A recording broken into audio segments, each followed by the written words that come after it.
Otep, Otep, la famille. Alors, j'espère que vous allez bien. J'espère que tout va bien de votre côté. C'est votre frère Mobali Makassi, le Kamit qui parle au Kamit. Alors, faites-moi signe, hein, profitez pour marquer si le son est bon de votre côté parce que j'ai pas envie que vous loupez une miette. Ok. On va passer un très très bon moment aujourd'hui parce que comme je l'ai c'est vrai, les amis. C'est là où, quand je vous dis à chaque fois, quand je vous dis à chaque fois, les amis, de vous abonner, c'est qu'il y a une raison. C'est pas une question de buzz, mais c'est une question que quand il y a un truc comme ça qui tombe lourd, tu vois, que vous soyez pas surpris. Parce que j'avais dit que j'aurais peut-être le professeur Obenga, mais j'avais pas confirmé quand, j'avais pas dit quel jour, et donc ça s'est décidé à la va-vite. Donc hier soir, en fait, du coup, j'ai dû faire la fiche. J'ai dû préparer tout ça à la va-vite. Donc voilà l'importance d'être abonné. Parce que ça arrivera souvent, les amis. Ça arrivera vraiment souvent. Il y a des connexions qui sont en train de se faire, mais comme des fois, c'est des grosses personnalités. Donc j'attends d'avoir l'aval. J'attends la confirmation à la dernière minute. Et ce qui fait que des fois, on va se retrouver dans des situations comme ça où tout d'un coup, je vais vous dire, voilà, je suis en live et j'aurai telle personnalité. Okay, donc voilà l'importance d'être abonné à la chaîne pour vraiment ne pas louper des exclusivités comme ça. Sur ce, maintenant que j'ai mis la musique du stress, donc aujourd'hui, les amis, il faudra serrer les ceintures. J'espère que vous avez bien mangé, que vous êtes bien assis sur votre canapé. Hein. Bon, je préfère que les enfants, vous les mettez un peu de côté parce que ça risque d'être tendu aujourd'hui. Parce que aujourd'hui, on sera avec le professeur Obenga.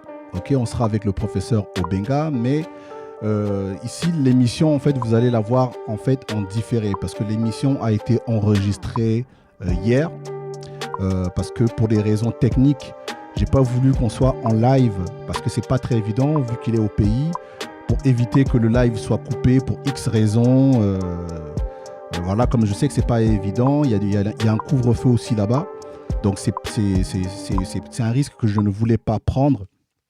Donc pour être sûr que vous ayez un contenu, j'ai préféré que l'émission soit d'abord enregistrée et après vous la diffusez. Donc ici, vous allez voir l'émission en fait en différé. Ok, ça sera pas, le professeur n'est pas là. Donc je répète, l'émission a été enregistrée hier. Tout de suite, sans attendre, hein, les amis. On va écouter le professeur Obenga.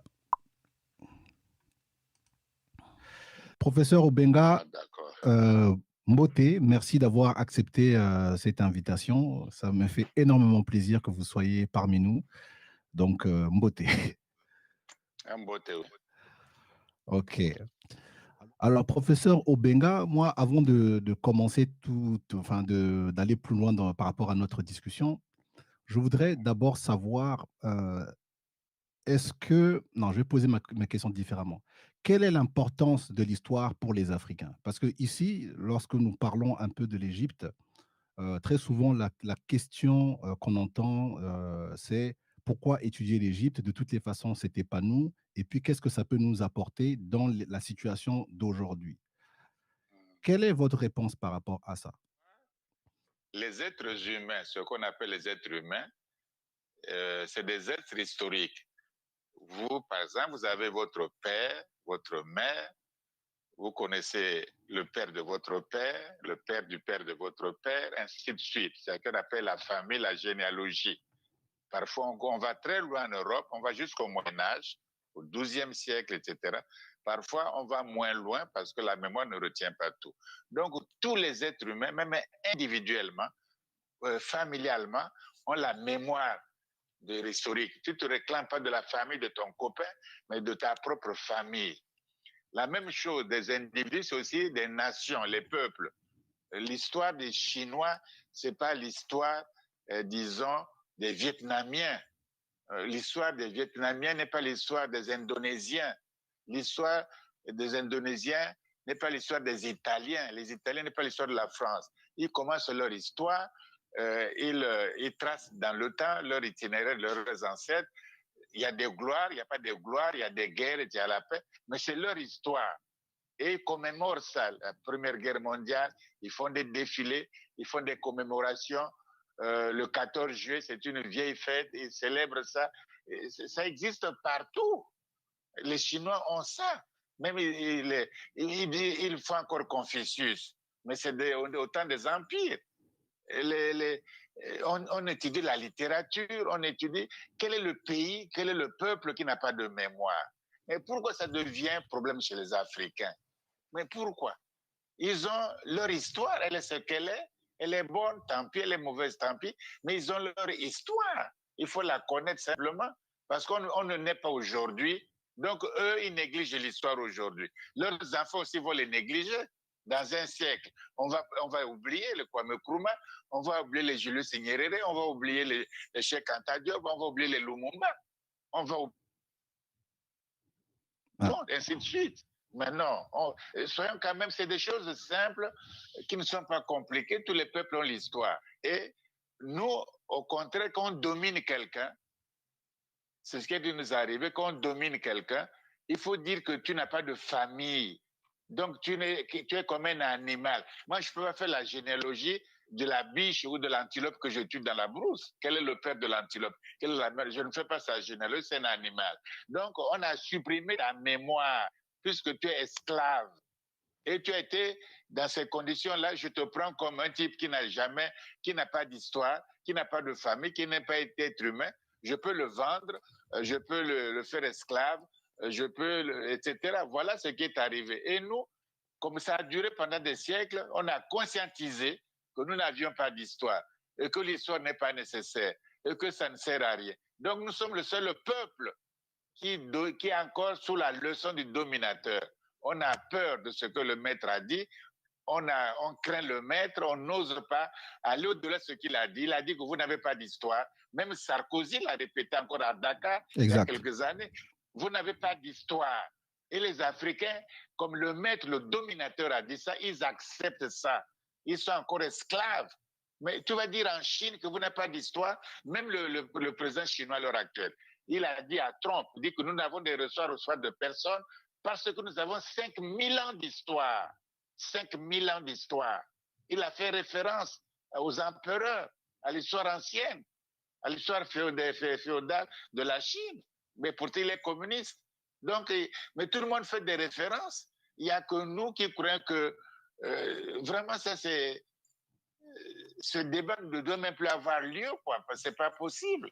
Parce que nous faisons l'histoire aujourd'hui. C'est pour laisser aux enfants qui vont venir, non? Aux générations qui vont venir. L'Afrique ne s'arrête pas aujourd'hui. En l'an 2000, il y aura 2000, il y aura 3000, 5000, 10 000 ans. Et le temps continue jusqu'à la fin du monde. Donc, les Africains n'auront jamais de mémoire. Et leur mémoire, c'est quand on fait la Deuxième Guerre mondiale, on dit qu'ils avaient libéré comme ça, ils avaient fait la guerre à Verdun ou dans la Marne. Bon, ça, maintenant, c'est utile. Mais eux-mêmes, il n'y a rien. Mais enfin, mais c'est quand même curieux, quoi. C'est vraiment, vous voyez bien que c'est vraiment, c'est difficile à dire, même à comprendre, parce que même je sais pas, les animaux, même dans les laboratoires, on trace la biologie des petits rats. Et c'est tel rat pour voir leur histoire. Tout est comme ça, tout est comme ça. Je sais pas pourquoi ça devient un débat chez les nègres, parce qu'ils étaient esclaves. L'esclave n'a pas d'histoire. Ils ont cru ça. Et c'est difficile de leur dire, voici ton père, voici ta mère. Si moi, je suis africain, je suis historien de la RDC, je fais l'histoire des Balouba, l'histoire des Ngwandi, on ne va pas croire. Un petit Belge qui a 24 ans, qui est moins compétent que moi, vient expliquer l'histoire des Ngwandi, l'histoire des Mongo, l'histoire des Congo, l'histoire des Balou, on croit. C'est ça, les croix. Oui, c'est ça, on croit à lui. Et alors qu'il n'a ni légitimité, ni autorité, ni compétence pour le faire. Et on Exact. croit à lui parce qu'il est européen, etc.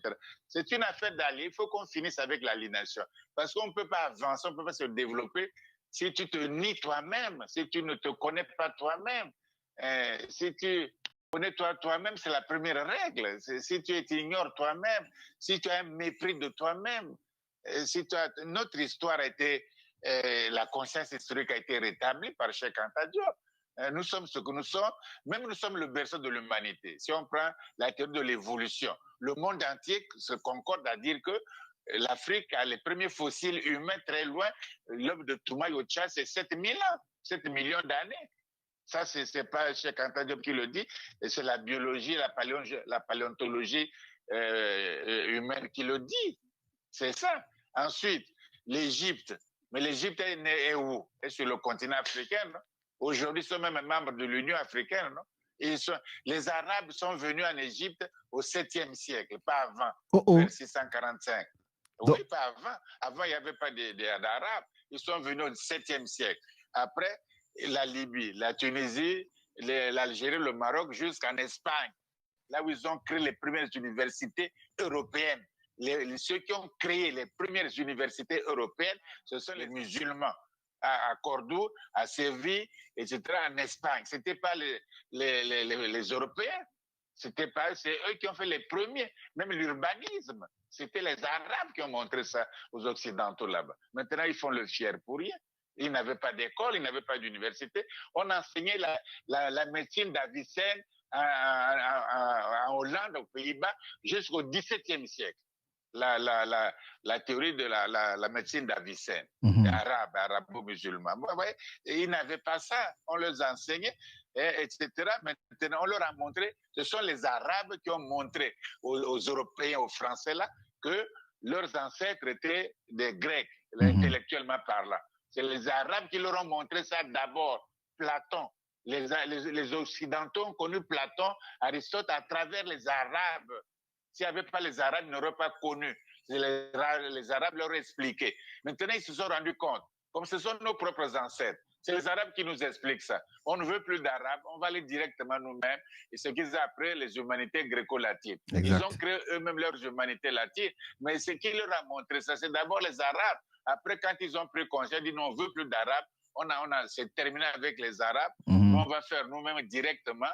La Grèce et le Rome, etc., ce sont nos ancêtres et ça va faire les fondements de la civilisation des humanités occidentales. C'est comme ça se passe. Mais donc, personne ne méprise. Bon, si l'histoire était inutile, vraiment, on n'a pas besoin d'histoire. Mais qu'on n'enseigne pas ça même à l'école primaire, maternelle, même au lycée. Parce qu'on enseigne l'histoire, on va à Versailles aujourd'hui. Versailles a des millions à des millions de visiteurs étrangers qui vont voir Versailles, là où habitait le roi Soleil, Louis XIV. Ils vont voir les jardins de le nôtre, ils vont voir les salons des glaces, etc. Ils vont voir Versailles, c'est fait par les rois. Mais s'il n'y avait pas d'histoire, supprimer ça, casser, brûler, et puis qu'on n'en parle plus, c'est pas intéressant. Alors qu'aujourd'hui, c'est la République. Aujourd'hui, c'est pas la royauté en France. Mais ils gardent quand même des choses des rois. Ils gardent quand même Versailles, ils gardent les invalides, ils gardent, c'est des choses, les rois qui ont fait ça. Donc, mais vous voyez bien que personne ne néglige l'histoire, il n'y a que les nègres qui négligent l'histoire. Il n'y a que les nègres qui trouvent ceci, il n'y a que les nègres parce qu'ils sont esclaves, ils n'ont pas d'autonomie. C'est ça le vrai problème. Wow. Mais qui néglige l'histoire? L'Angleterre néglige l'histoire, l'Allemagne néglige l'histoire, les petits pays comme le Portugal, là, hein, de rien du tout. Ils ont des statues de leurs grands poètes, comme Louis Camões, ils ont des grands, ils n'oublient pas ces choses-là. Hein? L'Espagne. Grand doyen, est-ce que je peux vous poser une question? Oui. Bon, allez, est-ce que tu me permets que Oui, vas-y frère, vas-y, on est en famille, voilà. On est en famille. D'accord. Grand doyen, en tout cas, merci par rapport à ce développement. Vous avez parlé de supprimer la mémoire, vous avez parlé de manque d'autonomie, vous avez parlé de crainte du maître, vous avez parlé de la position d'être encore esclave. Alors, ma question pour vous, c'est la suivante.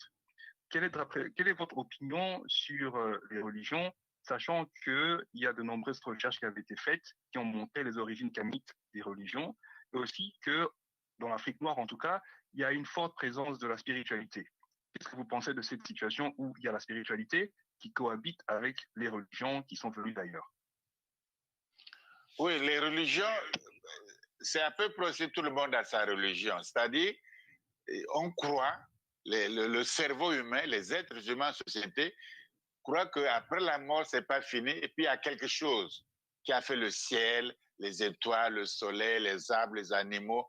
C'est pas un hasard. Il y a une espèce de créateur, d'un être puissant, Zambian Pungu. On a le nom qu'on appelle en grec Théos, ou Dieu, ou Dios, ou God, hein, ou comme les Kikou appellent Ngai. Et ici, dans la région, on appelle Nzambe. Tout le monde a le nom. Tout le monde a le nom de cet être suprême, supérieur. Bon, on essaie de bâtir la relation avec lui. Donc, l'adorer, le vénérer, et faire le clergé, faire des liturgies, faire des cultes, etc. Tout le monde fait ça. Bon. Mais si on fait la chronologie, l'Égypte antique, hein, bien loin avant Platon, avant la Grèce, avant que la Grèce n'existait même pas, et ils ont développé extrêmement la religion, même l'au-delà. Même à Mouéfia, ils voulaient maîtriser ça. Ils ont dit que l'homme, après la mort, va au paradis, va au ciel, etc. L'immortalité de l'âme humaine. Même Hérodote, même Platon le dit que ce sont les Égyptiens qui ont inventé cette théorie de l'immortalité de l'âme humaine dans le monde, dans le bassin méditerranéen. Les premiers à faire ça, ce sont les Égyptiens. Hérodote est formel, absolument formel. Bien des siècles avant Platon, l'immortalité de l'âme humaine. Bon, on a beaucoup de spiritualité.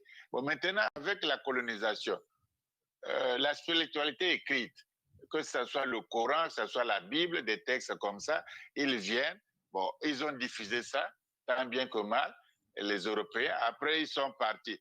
Il y a des prêtres, non des pasteurs. Ils ont diffusé ça, tant bien que mal. Mais comme on a toujours ce qu'on appelle chez nous la sorcellerie, le fétichisme, maintenant on dit il faut prier pour que tu aies le baccalauréat, même si tu n'étudies pas. Il faut que tu donnes les mabonza pour que tu aies le travail, la fonction publique. Il faut que ta femme est stérile. Il faut prier pour qu'elle soit enceinte. Il y a l'hôpital. Il ne faut pas aller à l'hôpital. Il faut prier. Ça ira mieux. Dieu est plus puissant que tous les médecins de la terre réunis. Ça ira mieux. Bon, il faut prier. Ça devient fond de commerce. Il n'y a pas de spiritualité. Il n'y a pas de saint. Il n'y a pas un seul pasteur africain qui soit un saint homme, ce qu'on appelle un saint. Ils sont tous plus ou moins des commerçants. Ils vendent la religion en profitant de la misère matérielle, la misère culturelle, la misère spirituelle, la pauvreté. Donc, ils font l'illusion, ils vendent cette religion, etc. Ils lisent même la Bible dans des textes qui sont mal traduits. Ils ne lisent pas le texte en hébreu, en araméen. Exact. Ils lisent le texte dans les mauvaises traductions. Je peux confirmer, dans les très mauvaises traductions qui ne traduisent pas très bien les textes araméens, les textes hébreux, l'hébreu biblique, ils traduisent, ils ne connaissent pas ça. Donc, ils parlent de quoi? Verset temps. Donc, est-ce que l'Église se réduit aujourd'hui à lire Matthieu, chapitre verset 2 à 10, verset 2? Est-ce que c'est ça? Est-ce que c'est ça? Est-ce que c'est ça la religion maintenant? Mais verset veut dire simplement ligne. Et je crois que c'est un mystère. Grand doyen, est-ce que c'est ça vraiment la religion? Hein? Grand doyen, c'est chaud. Est-ce qu'on peut conclure logiquement que rester dans les religions, c'est quelque part rester en position d'esclave? Alors, c'est bien ça, si je vous ai compris. Non, mais la religion, c'est... De toute façon, on n'ira pas, par exemple, tous les juifs, même s'ils sont la nation élue, tous ils n'iront pas au paradis en groupe. Tous les Européens, tous les Français qui prient les papes et tous les Italiens, ils vont tous au paradis en groupe. C'est chacun.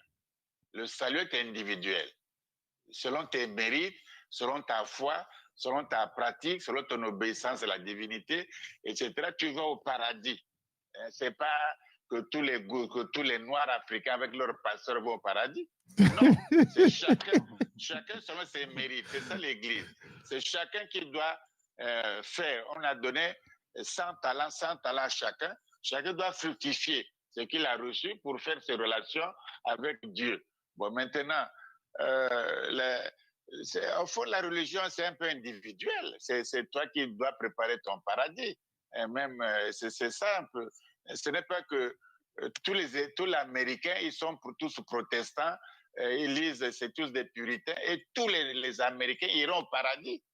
C'est pas possible, ça. C'est chacun qui va au paradis selon ses mérites. Le salut est individuel.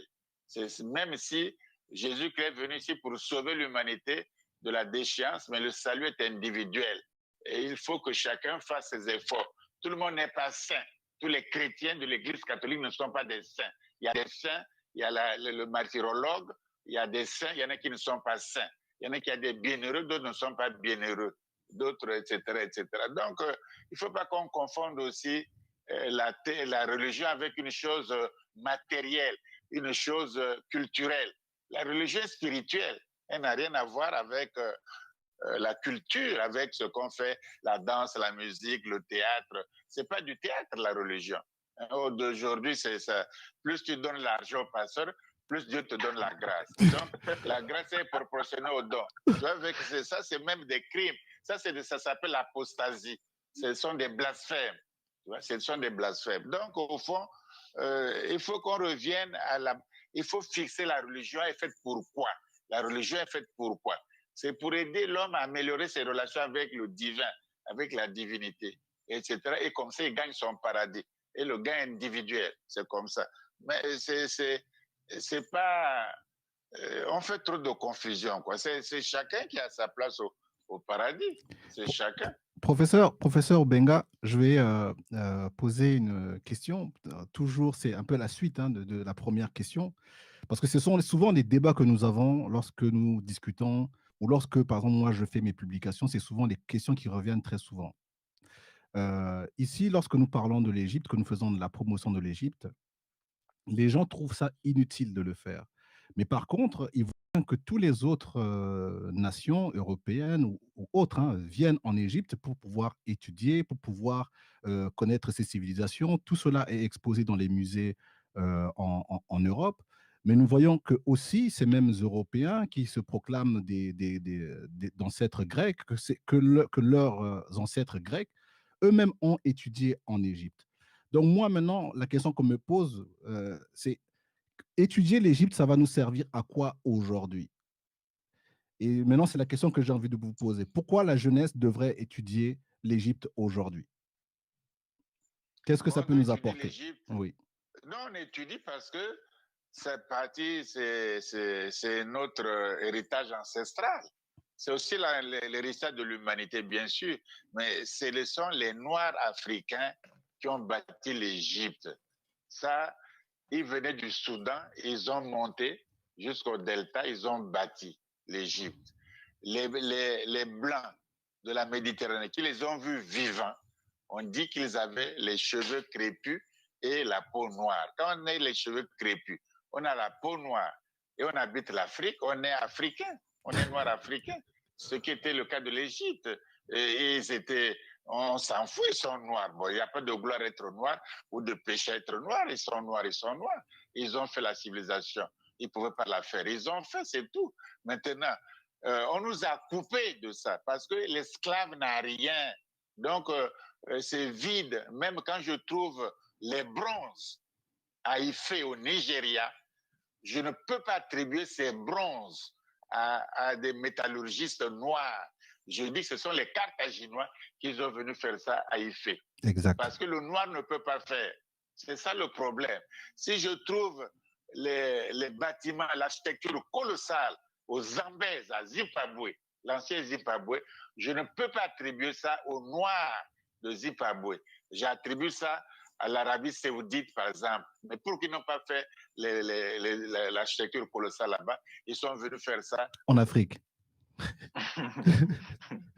Donc, tout ce que le royaume de Congo, tout ce que tu trouves de beau, même la sculpture, la peinture, il ne faut pas que ça soit fait par des nègres. Le nègre n'est bon à rien, il est incapable. Donc, tout ce qui se trouve de beau en Afrique, c'est fait par des étrangers qui sont partis là-bas, qui ont fait.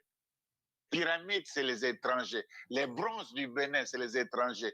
Les constructions cyclopéennes de Zimbabwe, ce sont les étrangers. L'Afrique même n'est bonne à rien du tout. Il n'y a rien du tout. Même qui le joue. C'est peu qui sculptent ça. Voilà ce qu'on a fait parce qu'il faut éliminer, il ne faut pas dire qu'un esclave vaut contradictoire.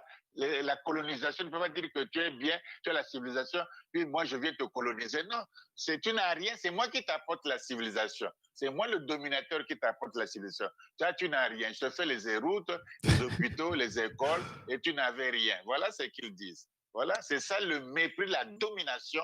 Et quand on a dominé pendant, nous, ça n'a pas duré un siècle, tu vois. Ça n'a pas duré 2 siècles, ça a duré au moins 500, 600 siècles. Là où on prend des êtres humains qu'on vend, on est humaniste, on défend les droits de l'homme, on enchaîne les gens, on met sous les cales pendant des siècles. Et là-bas, ils sont vendus pendant des siècles, ils sont esclaves, aucun droit. Et aujourd'hui, la mort de George Floyd le confirme encore. Le racisme, tous les Blancs sont racistes sans exception. Oh! Toutes les nations, sans aucune exception. Sans aucune exception. Mais quand le football, quand Eto'o ne marque pas, on dit c'est le singe, non? Oui. Et en Italie, quand on ne marque pas, quand Mbappé ne marque pas, c'est un singe, non? Exact. Quand Mani ne marque pas, c'est un singe. Mais le racisme est par tous les Blancs, sans aucune exception. Aucune. Sarkozy a dit que vous ne valez rien, vous n'avez pas d'histoire. Et l'autre là qui se lève, il dit, va parler à la jeunesse africaine. Au nom de quoi? Il faut parler à la jeunesse portugaise, à la jeunesse des Gilets jaunes. Il faut parler à la jeunesse russe. Pourquoi la jeunesse africaine? De quel droit? Ils ont leurs propres problèmes là-bas. Donc, il y a toujours le mépris, l'instinct colonial, domination. On prend le café gratuit, l'uranium gratuitement au Niger, gratuitement. On ne paie rien du tout. On devient le premier nucléaire dans le monde. Et le diamant, Anvers devient la capitale du diamant. C'est même pas Bujima. Tout le monde, c'est même pas le Malawi, etc.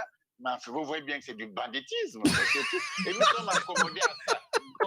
Nous sommes accommodés à ça. Grand doyen, permettez que je vous pose cette question. Je sais que vous aviez été à votre époque ministre au gouvernement dans votre pays. Et je sais que c'est peut-être une question où vous n'allez peut-être pas répondre, mais j'espère que vous allez quand même répondre.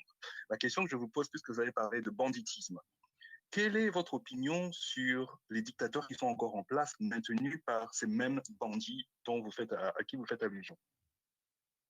Les quoi? Vous avez parlé du banditisme. Ouais. Alors, je vous pose la question, quelle est votre opinion sur les dictateurs qui sont encore en place dans les différents gouvernements en terre africaine? Oui, ça dit que le problème est le suivant. Si l'Afrique devient indépendante et construit l'État fédéral, devient une puissance politique, c'est le déclin de l'Occident. Exact. C'est le déclin de l'Occident. Parce qu'on va non contrôler, mais tous les ports africains sont aujourd'hui aux mains d'un individu. Donc, ils contrôlent le port, l'export. Ils prennent tout. Mais si nous contrôlons nos matières premières, nous assurons notre développement industriel, nous assurons la sécurité des peuples africains. Nous ne faisons pas la guerre, nous assurons. L'Europe ne peut plus venir à prendre gratuitement les choses. Ils seront dans le déclin, ils sont fatigués, ils ont trop fait, ils sont dans le déclin. L'avenir du monde, c'est l'Asie, les Chinois, et puis ça sera nous après, etc. L'Amérique a déjà de l'avance, etc. Ça sera, l'Occident vit parce qu'il y a l'Afrique. Si l'Afrique est faible, l'Occident vit. Si l'Afrique, donc on essaie de tout par faire la francophonie, ça ne vaut rien du tout. On a fait la France-Afrique, il y a eu le corona, la francophonie a fait quoi? La France-Afrique a fait quoi? C'est des trucs de domination. Ils cherchent aussi à faire la tactique, à faire la géopolitique, à maintenir les gens, leur donner le tapis rouge, à faire des petits projets. Ils n'ont pas enlevé nos dettes. On a des moratoires. L'Occident n'a pas supprimé les dettes africaines qu'on ne pourra pas payer. Il y a le corona, il y a la misère. Ils augmentent encore les dettes. Mais vous voyez bien que c'est du banditisme, des dettes injustes. Donc, l'Occident sait que si l'Afrique, la Banque mondiale, le FMI, tous ces gens-là Bruxelles même paie l'argent à l'Union africaine. Ils savent que si l'Afrique échappe et l'Occident devient faible, il n'y a plus d'Occident, il n'y a plus rien. Aujourd'hui, l'Occident, toute l'Europe craint la Chine. Ils n'osent rien dire à la Chine. La Chine les domine. Ils craignent la Chine. Ils font quoi la Chine? Ils ne peuvent rien faire à la Chine. Parce que la Chine est une puissance politique. Non, l'économie, 10% de balance commerciale, l'Afrique, les CEMAC, des choses comme ça, on perd le temps. Il faut faire l'État fédéral pour que la puissance politique africaine être dans le monde, discuter avec les autres, coopérer. Si on ne fait pas ça, on sera toujours esclave. Voilà pourquoi il faut comprendre, si moi j'étais européen, si moi j'étais blanc, je n'allais pas aider l'Afrique. Pourquoi? Parce que j'allais dominer l'Afrique aussi. C'est normal. Il n'y a pas de charité. Ils défendent leurs intérêts. Nous, on ne défend pas assez nos intérêts. Ils calculent, ils mettent un tel. Si Sankara est trop brillant, il faut le tuer. Et c'est ça les droits de l'homme. On ne le protège pas. Si Lumumba est brillant, il faut le tuer. Et c'est ça les droits de l'homme. Parce qu'on protège les mines. De Bujima, de ceci, du cuivre, du Katanga, on ne protège pas Lumumba. Et c'est les gens qui vous font la morale sur les droits de l'homme, les droits de l'homme. C'est le plus assassin, c'est eux. Ils ont tué. Ils ont tué Cabral. Parce qu'ils savent de quoi il s'agit. Sankara, ils ont tué. Lumumba, ils ont tué. Boganda, ils ont tué. Qu'est-ce qu'ils n'ont pas tué? Ils ont tué tous les gens. Ils les ont mis en prison. Kwame Nkrumah était en prison. Il a fait quoi? Jomo Kenyatta était en prison. Il a fait quoi? Kaoundé était en prison. Il a fait quoi? Les Nyerere étaient en prison. Loltol Mibote, tous ces gens-là qui devaient sauver l'Afrique à l'époque, dès le départ, ils étaient en prison. C'est des histoires, ces gens-là. Tu vois? Et donc, il ne faut pas parler de Kwame Nkrumah. Il ne faut pas parler de Lumumba. Il faut parler de ceci. Il faut parler des pères fondateurs, des gens qu'ils ont placés là-bas pour dominer l'Afrique, les pères fondateurs, les pères fondateurs. Et c'est ça le problème des nègres. Kwame Nkrumah devient presque inconnu. C'est pas normal. Mais les Marcus Garvey, aucun Africain ne connaît Marcus. Ah, ça a coupé. Allô? Allô? Je pense que ça a coupé. Ouais, je pense que ça a coupé. On n'explique même pas ça à l'école. Je pense qu'il est revenu. Ah, il est revenu. Ouais. Allô? Professeur, est-ce que vous pouvez répéter votre dernière phrase? Vous parliez de Garvey. Nkrumah et puis ça s'est... Oui, puis ça s'est coupé. Oui, j'ai dit, mais ils veulent qu'on n'ait plus la mémoire, que le nom de Toussaint Louverture disparaisse, que le nom de lui, Delgrès, disparaisse, que le nom de Césaire disparaisse, des Glissins, tout ça, de Cheikh Anta Diop, d'Abdou Moumouni, que c'est de Nasser, de Ben Bella, que tous ces noms disparaissent, de Kenneth Kaunda, de Patrice Lumumba, et de Kwame Nkrumah, de Jomo Kenyatta, etc., que tous ces noms disparaissent, de Mandela, que tous ces noms disparaissent. Mandela était communiste, était mauvais pour l'Occident, était un voyou. Mandela, c'est un criminel. On le met en prison. On le sort, tout l'Occident dit que c'est l'homme politique le plus illustre de l'humanité. Exact. Même, voyez-vous qu'ils sont hypocrites. Ils disent que Mandela est prix Nobel de la paix. Oui, les médias occidentaux, ils disent même leur réfi là, c'est la référence de l'actualité africaine. Donc c'est eux. C'est la Afrique RFI qui devient la référence de l'actualité africaine. C'est eux la référence. Et nous-mêmes, c'est pas la référence. La radio de la... quand même, c'est bizarre, c'est ça. Vous voyez bien qu'il y a l'instinct de domination. Exact. C'est instinctif. Ils n'y pensent même pas. C'est l'instinct. Même si on met les femmes porte-parole de leur gouvernement, et quand on les interroge, tu vois que les journalistes sont même gênés d'interroger une négresse comme porte-parole du gouvernement, de leur gouvernement, et ça les gêne même. Physiquement, ça les gêne. Ils ne sont pas à l'aise parce que comment une négresse peut être porte-parole du gouvernement de Louis XIV. C'est ça le problème. C'est toujours, il faut quitter. Il n'y a pas, il faut faire ce que notre destin assumé et après on négocie. Après ils vont changer. Si nous continuons comme ça, on leur donne aussi l'entêtement. Il faut changer radicalement, sauver notre, c'est pas mauvais. Après on discute à égalité.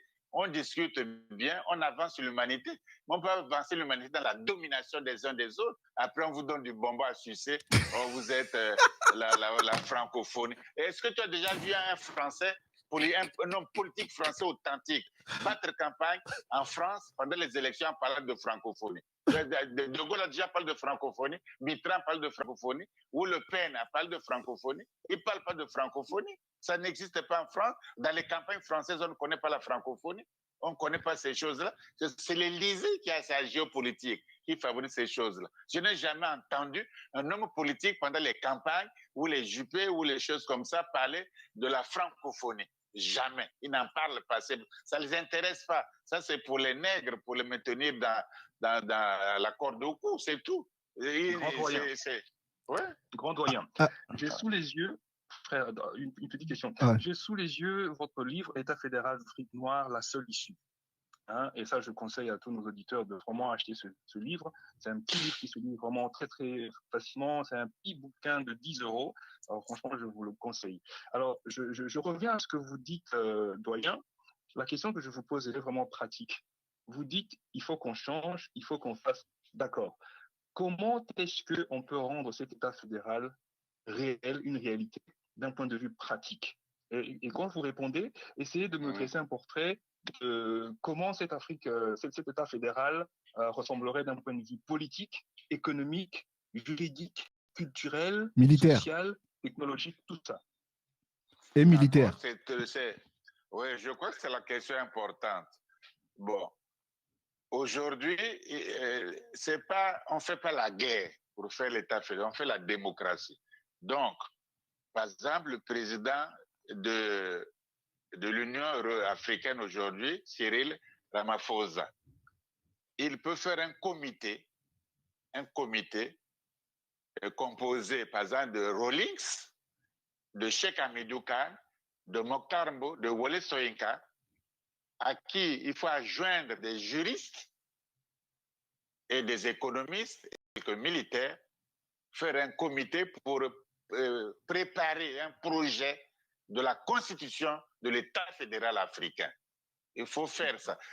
Et ceux qui adhèrent à cette constitution-là perdent leur souveraineté monétaire, leur militaire, leur diplomatie. On confie tout ça à la fédération. Elle a fait les biens, la terre. Et la fédération, quand elle est installée, dès le départ, on construit l'État, la fédération, il faut tout de suite protéger l'Afrique. Donc, la sécurité militaire du continent africain avec un seul état-major. C'est ça. Parce qu'avec un seul état-major, avec des points partout, des écoles, immédiatement, pour la sécurité aérienne, maritime et terrestre du peuple africain. Exact. On peut le faire. Il y a assez de militaires, on les forme en Chine, en URSS, en Europe et partout, etc. Ensuite, il y a beaucoup nous sommes à peu près 1 milliard et quelques d'habitants. Le pays n'est pas organisé, l'Afrique est séparée. Il faut tout de suite faire les grands travaux, surtout les routes, les voies ferroviaires, les voies aériennes et les voies terrestres, etc. Tout de suite faire des grands travaux. Donc, on a beaucoup besoin d'ingénieurs. Et si on n'en a pas, on fait les louer, on va payer. Il faut faire les chemins qui traversent tout le continent africain. Ça, on peut le faire. Il y a les ponts chaussées, il y a l'argent, etc. Personne ne va chômer. Bon, après, il faut qu'on mange. Bon, nous avons de la pêcherie. De la Mauritanie jusqu'à Namibie, on crée des pêcheries industrielles.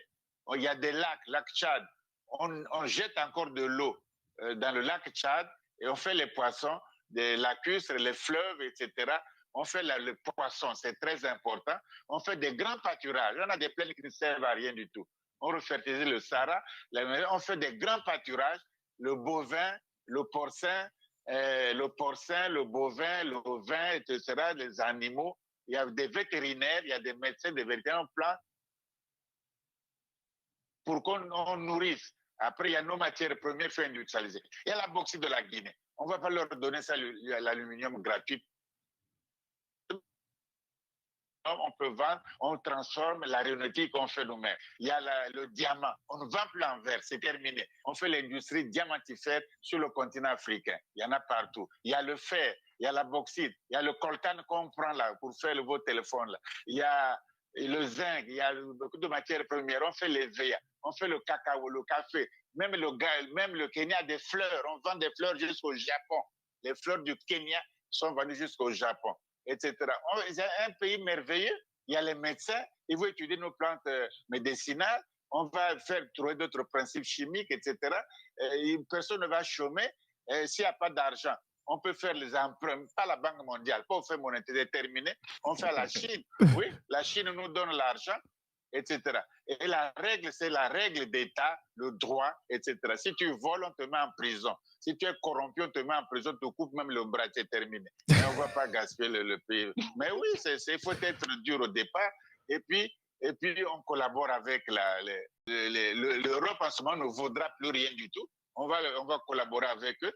Aujourd'hui, les Portugais cherchent le boulot en Angola et au Mozambique. Il n'y a rien au Portugal. Ils cherchent le boulot. Mais oui, ça ne vaut rien ces jours-là. Bon, donc, nous, on travaille. C'est fini de dominer les gens. On parle nos langues, on parle le Kiswahili, on parle l'arabe, on parle le Hausa, on parle le lingala, on parle nos langues. Même le français, ça ne gêne personne. Même l'anglais, c'est une langue internationale. Les Chinois parlent bien anglais, on s'en fout, on parle, etc. On fait avec les Chinois, deviennent une grande puissance, et on fait le nucléaire tout de suite. Il faut se avec le nucléaire. Il y a la Namibie là-bas, les Kalari ont fait des essais nucléaires, puisque pendant l'apartheid, ils voulaient faire des essais nucléaires là-bas. C'est Brezhnev qui avait défendu, etc. Donc, on peut faire le nucléaire encore, etc.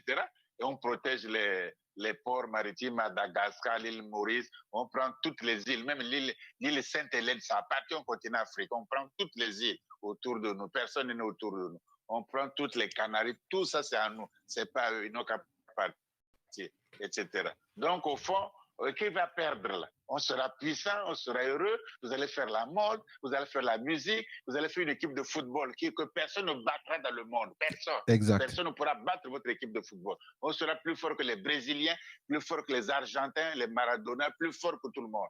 Parce que même les petits Mbappé leur montrent les exemples. On aura les boxeurs, les meilleurs, les Tyson, mais c'est rien, c'est un petit enfant. On a des vrais boxeurs qui vont former, des vrais lutteurs qui font la lutte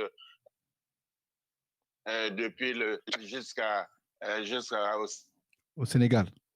Sénégal, on recrute boxeurs parce que les champions du monde, le Kenya, l'Ouganda, etc. Les pays montagneux là, oui, ils vont toujours gagner les marathons. Ils ne pourront pas battre. Qui peut battre les Éthiopiens ou les Kenyans en marathon? Personne ne pourra les battre en marathon. Donc même dans le jeu, on devient la boxe, c'est nous, le football, c'est nous, le basketball, c'est nous.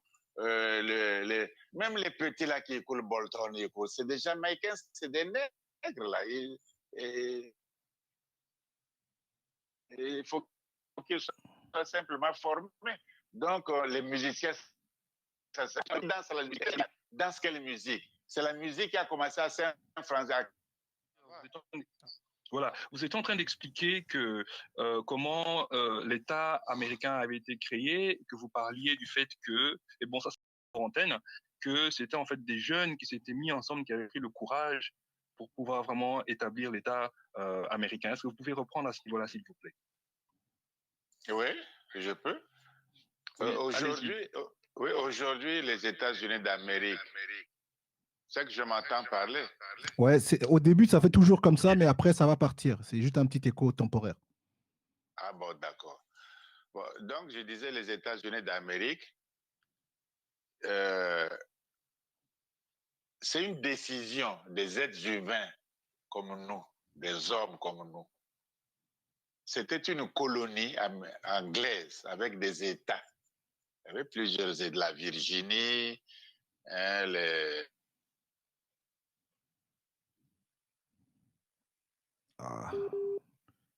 Encore une coupure. Je dis tout de suite, ouais. Benjamin Franklin, qui était physicien et philosophe, est parti à Paris d'ailleurs pour rencontrer les Voltaire et les Diderot, les Montesquieu.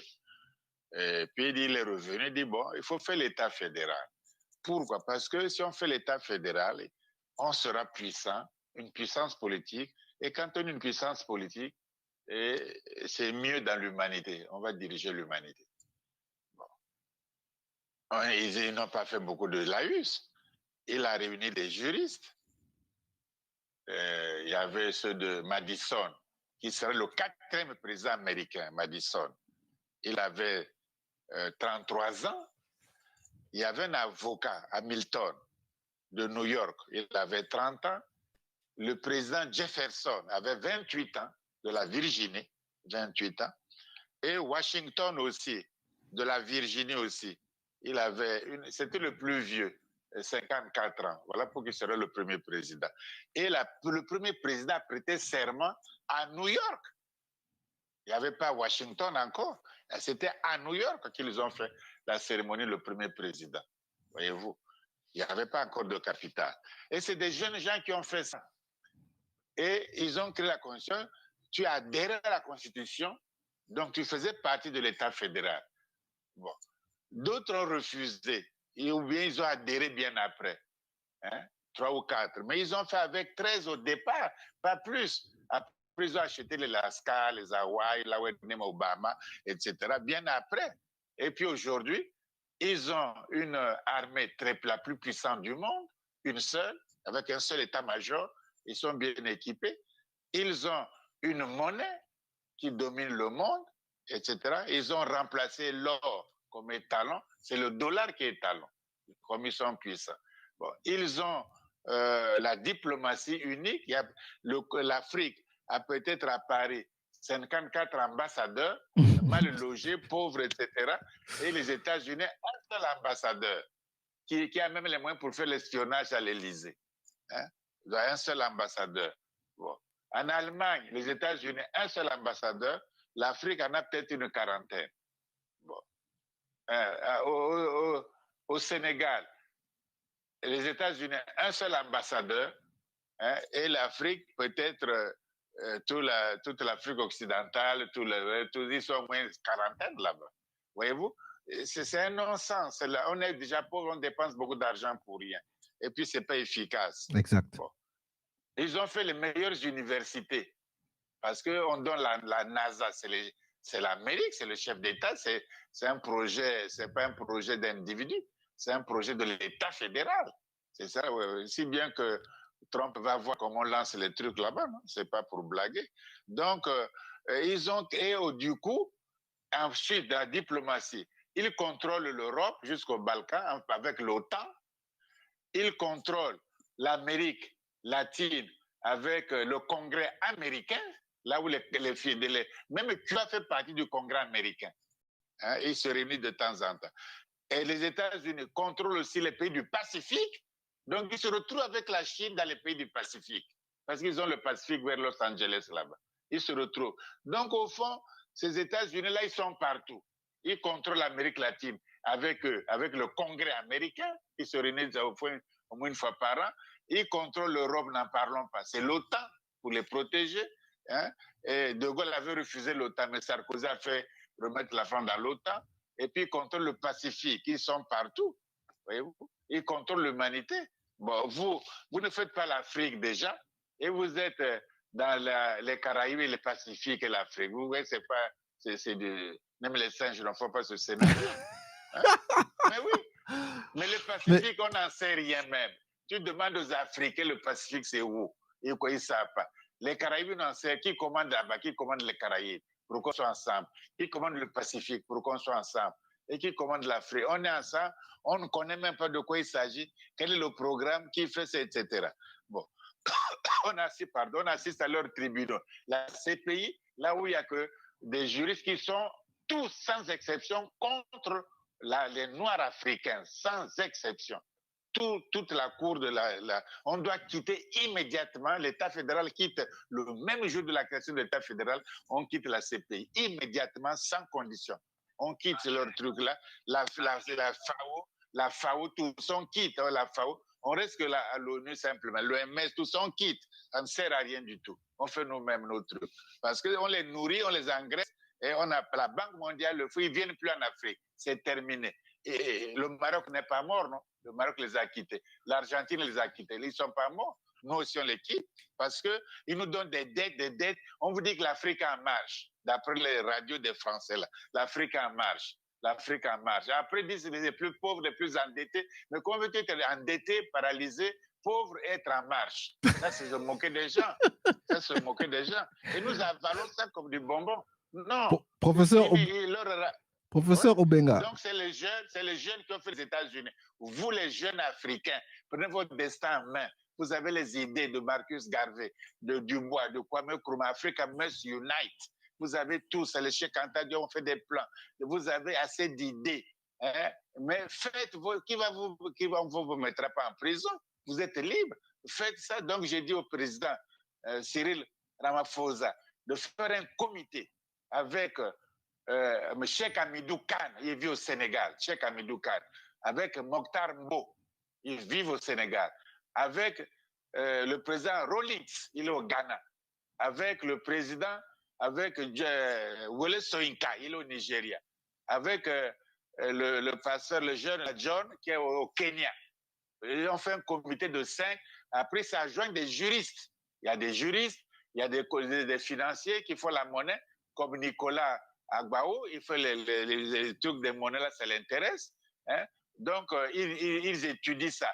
On fait bien la conscience, on commence. Il faut bien commencer avec nos erreurs, nos trucs, qui ne fait pas les erreurs. On amende, on fait, et puis après, on sera respecté, hein, on va respecter. Et tous les Africains, on ne va plus les tuer comme George Floyd. On va respecter l'Afrique, où qu'il soit dans le monde, parce qu'il représente une puissance politique.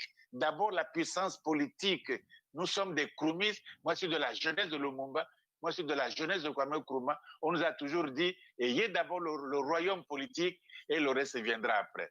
Le reste viendra après. Vous serez heureux, vous serez... Mais même l'Europe, on va leur donner du boulot à l'Europe. Ils n'ont pas de boulot là-bas. Ils viendront, on va leur payer là-bas. Ils viendront travailler en Afrique.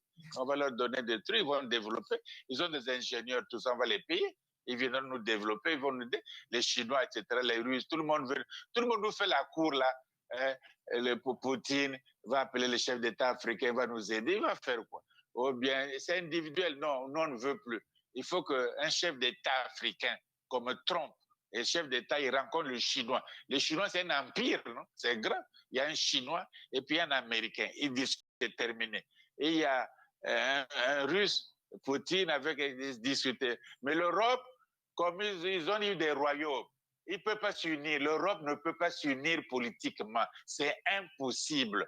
Ils vont quitter comme l'Angleterre. Exact. L'autre, même l'Italie va quitter. L'Espagne, le Portugal, ça ne vaut rien, etc. Les pays du Nord sont plus riches. La Hollande, les trucs, la Suède, l'Allemagne, ils ne veulent pas donner l'argent aux pauvres là, du Sud là. Donc, il n'y a même pas... Ils font des frontières encore. Schengen, ça n'existe pas, c'est la fiction. Ils reviennent aux frontières. Ils n'ont pas de chef d'État. Chacun décide, chacun a son armée, chacun a fait ce qu'il veut faire, chacun a sa diplomatie. Et ça ne vaut rien du tout. L'Europe n'existe pas politiquement. Ce n'est pas la peine de prendre le schéma européen. Nous ne voulons pas d'union africaine. Nous voulons de l'État fédéral africain au niveau continental. C'est tout. Voilà. C'est comme ça qu'il faut faire. Professeur Obenga, je vais lancer un peu les polémiques. Parce que moi j'entends tout ce que vous dites et j'adhère. Mais seulement, soyons un peu pragmatiques. Parce que pour pouvoir faire cet État-là, on ne va pas le faire s'il n'y a pas un agenda commun. Mais le problème que nous avons, c'est que nous avons des infiltrés qui n'ont pas le même agenda que nous. Parce que dans le continent, il faut voir avec nos cousins du Maghreb, ça va être quoi leur position. Parce qu'ici, ils peuvent aussi servir pour nous affaiblir, d'autant plus qu'ils ont, ils ont toujours eu des relations avec l'Occident. Quand ça a été l'esclavage, ils ont fait business, au détriment des Africains.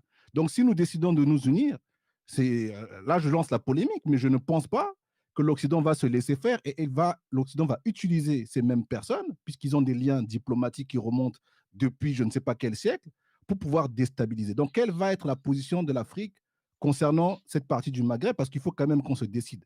Parce qu'on ne pourra pas faire ça avec eux, parce que pour eux, déjà, ils ont du mal à se dire africains, puisqu'ils font, pour la plupart d'entre eux, font partie de la Ligue arabe. Donc, tous nos problèmes pour eux, ça ne les concerne pas. Mais comment nous allons dealer avec cet État fédéral avec eux? Je ne sais pas si je me suis fait comprendre.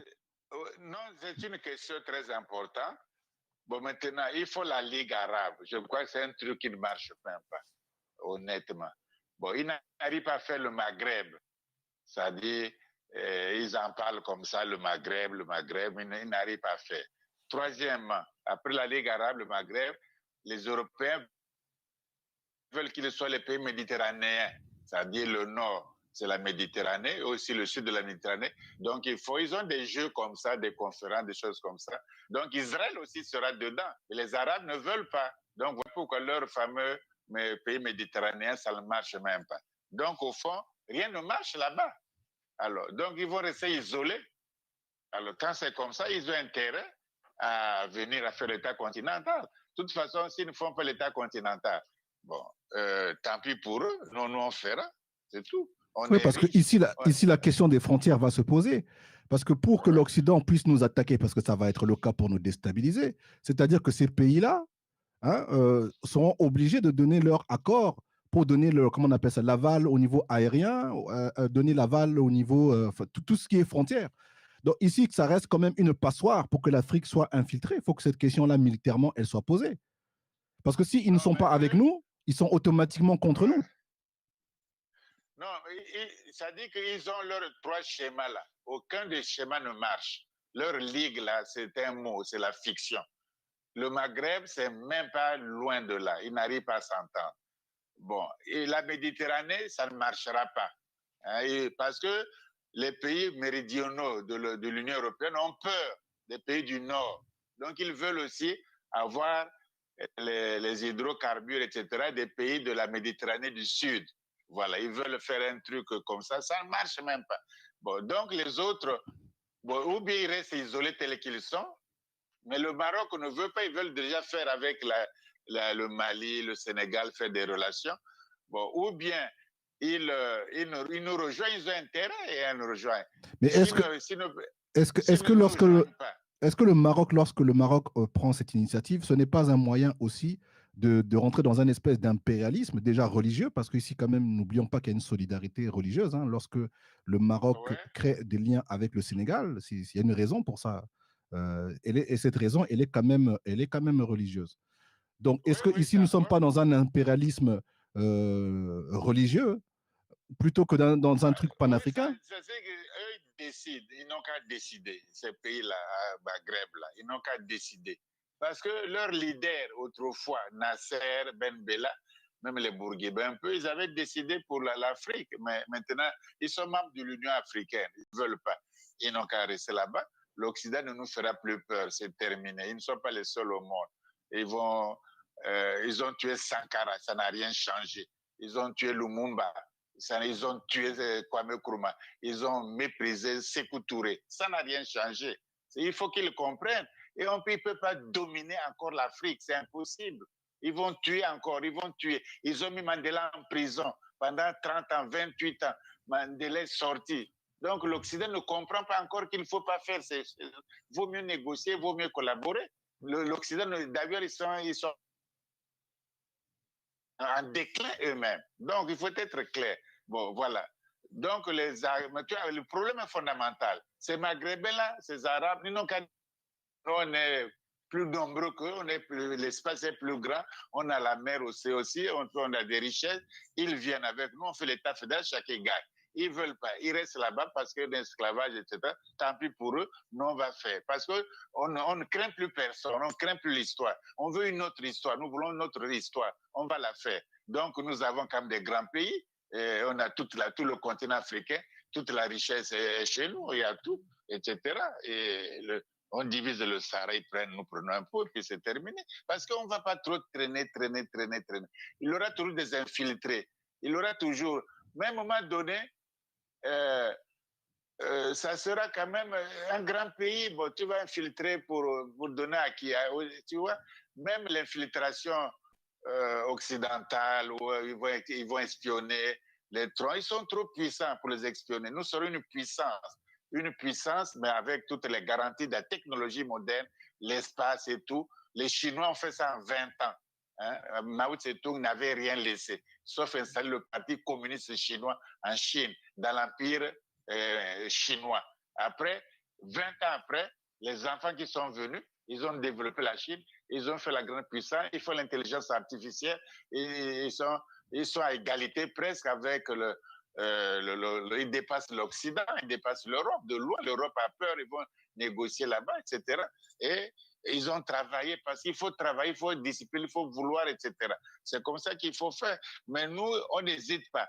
On ne fait pour tuer personne. L'Occident a intérêt à travailler avec nous, à nous comprendre, à travailler. Mais s'ils veulent encore leurs instincts de domination, on ne peut pas dominer éternellement. On ne peut pas dominer éternellement. Il faut qu'ils le comprennent. Il faut qu'ils le comprennent. Oui. Permettez que je vous pose cette question. On a parlé de tout, mais il y a un aspect qu'on n'a pas encore abordé, c'est l'éducation. Alors, comment est-ce on devrait former les futures têtes pensantes de notre continent en tenant compte du fait qu'ils doivent avoir une conscience politique, mais également culturelle et même spirituelle?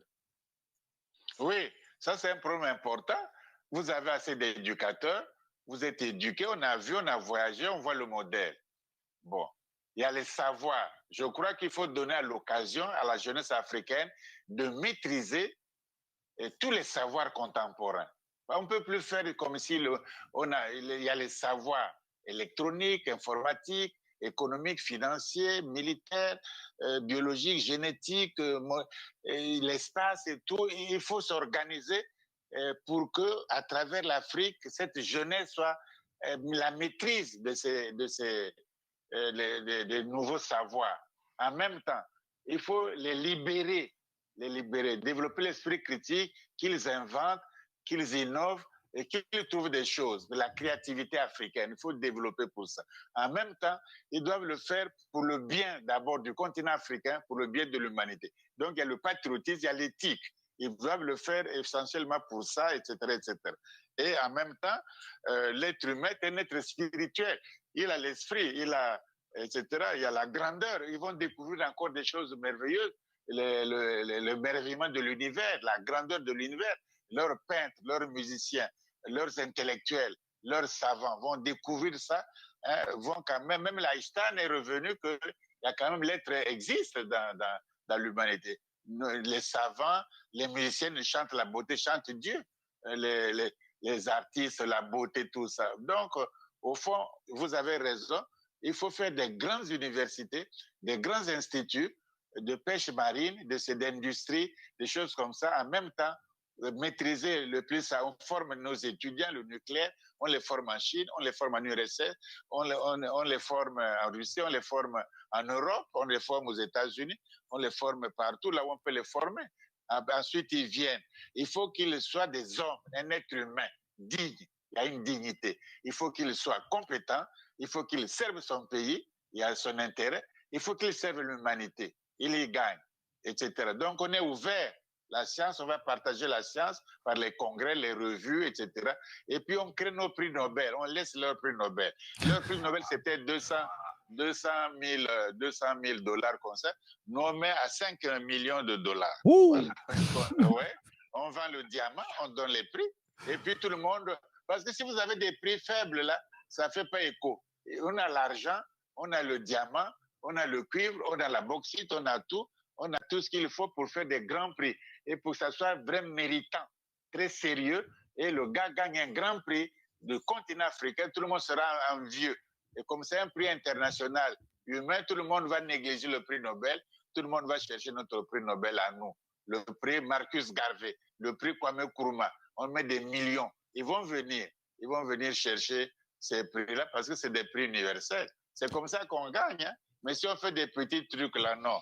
On a assez, on peut payer ça, c'est pas tous les ans.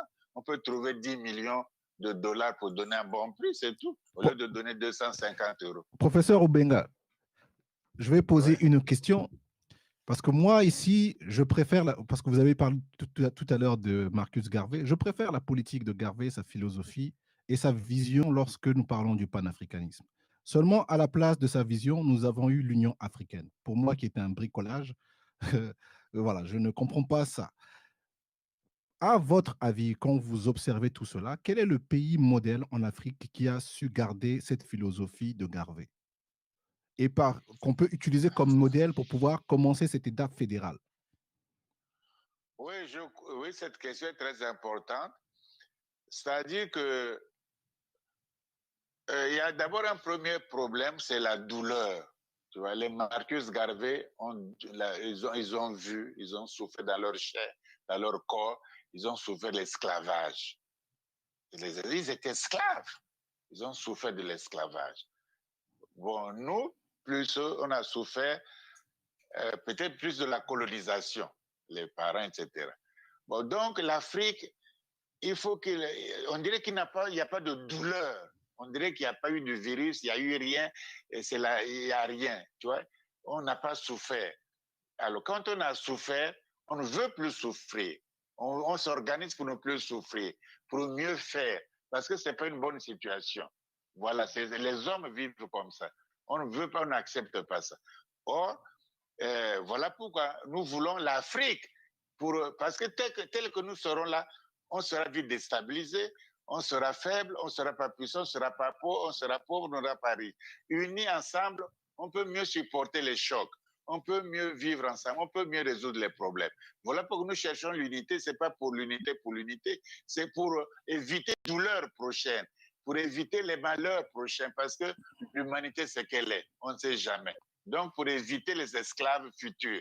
Voilà l'idée centrale, c'est celle-là. Maintenant, si on la comprend, les pays qui ont une grande influence de ça, c'est le Ghana. Parce que Kwame Nkrumah était là-bas. Exact. Il a laissé les gens, sa fille, la fille de Kwame Nkrumah, tous, elle est panafricaniste, etc.